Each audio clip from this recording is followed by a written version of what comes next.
Hi everybody, I'm Hank Zona of the Grapes Unwrapped. Once I get started, I could talk about wine and food forever. But life doesn't always give us that much free time, so I've created Hank's Wine Shorts. Little videos where I can introduce you to good wine, good food, good people, good places, and good things.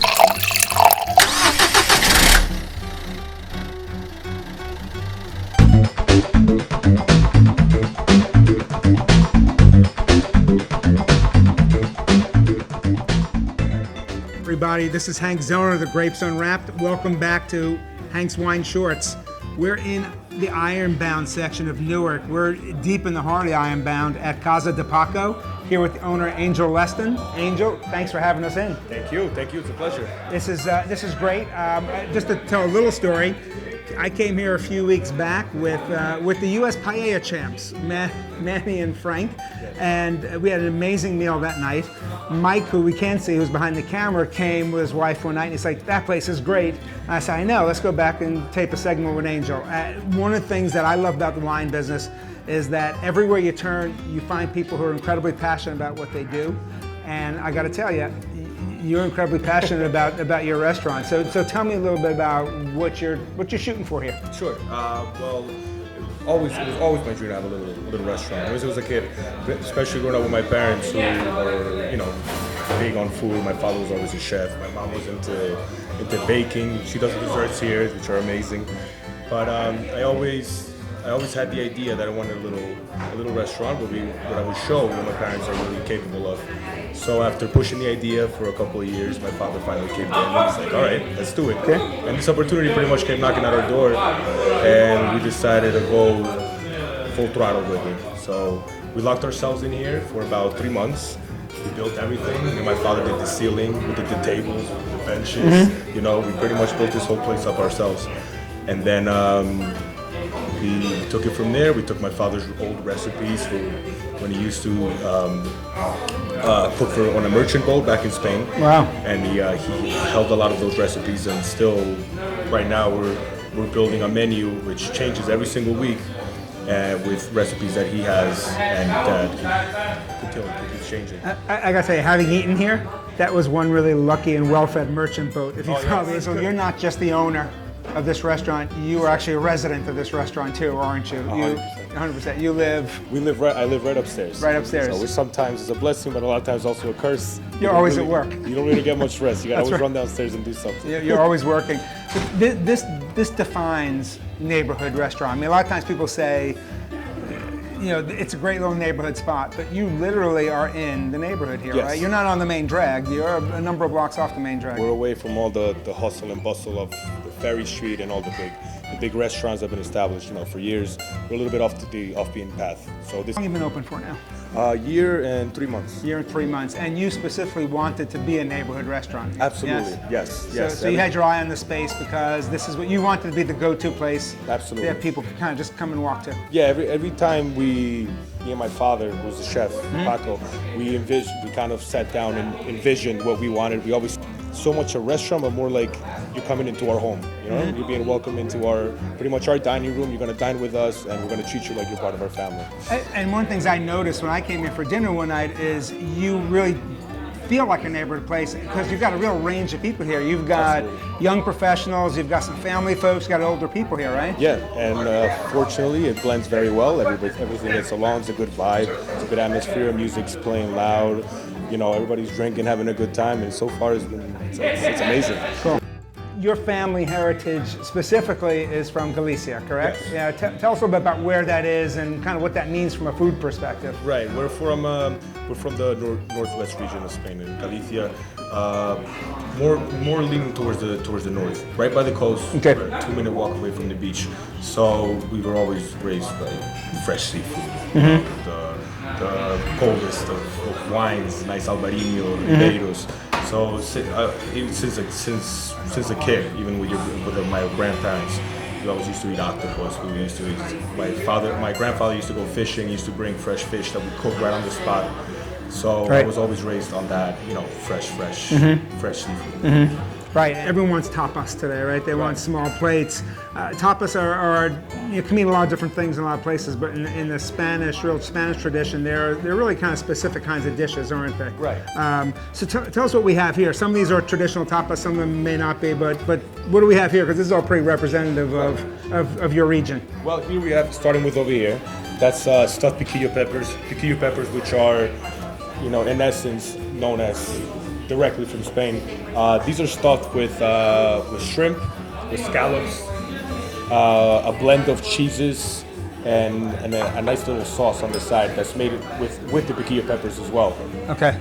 These are amazing. It's one of our best hits at the restaurant. People come over here from all out of town to try it. I saw the red, and I wasn't sure if that was from the pimenton or if that was from the peppers itself. That's the actual piquillo pepper sauce that he makes on the side with more piquillo pepper. You're going to hold this for a second Absolutely. while I taste this. Go ahead.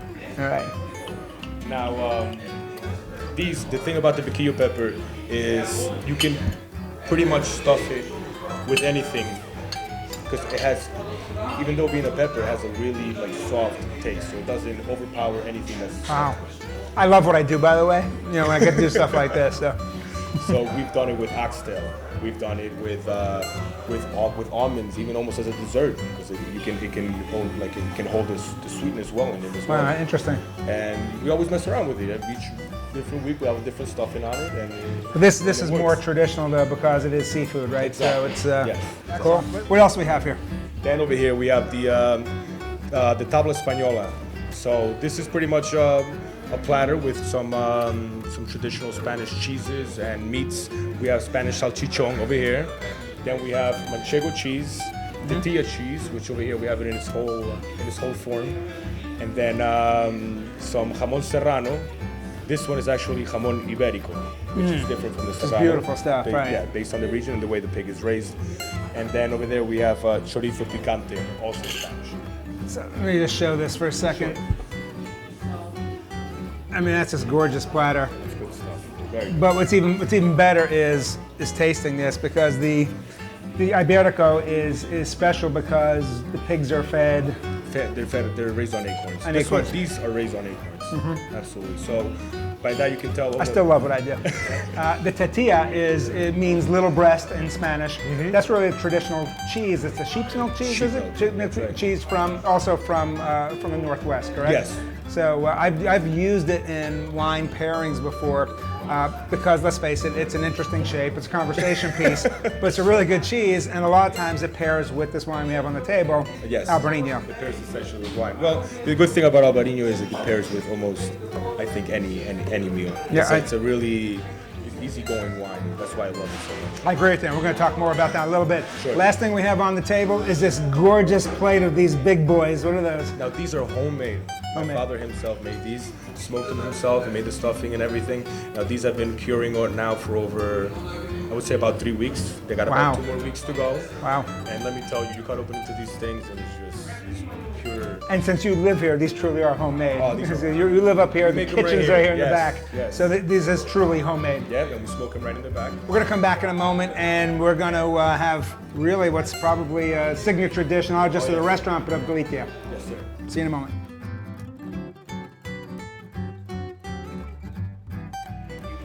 That's beautiful stuff.